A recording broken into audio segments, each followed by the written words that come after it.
برحمتك يا أرحم الراحمين اللهم ربنا ظلمنا أنفسنا وإن لم تغفر لنا وترحمنا لنكونن من الخاسرين. Syedaralun, Satuan Korps Brimob Polda Aceh dan sejumlah ofisial tim Persiraja Banda Aceh serta pendukungnya menggelar doa bersama untuk para korban kerusuhan di Stadion Kanjuruhan Malang.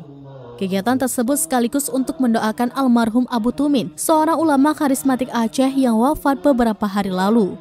Doa bersama berlangsung di tribun penonton Stadion Haji di Murtala Lampineng pada Senin 10 Oktober 2022.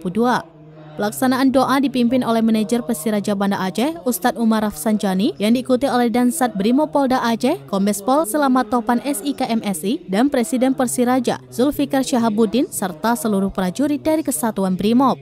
Doa bersama ini adalah bentuk keprihatinan dan bela sungkawa Brimob Polda Aceh dan klub Persiraja terhadap para korban Kanjuruhan Malang.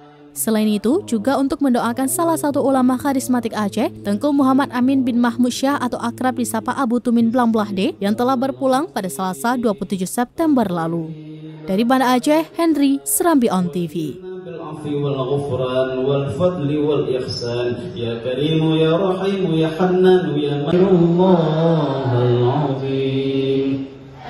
Ya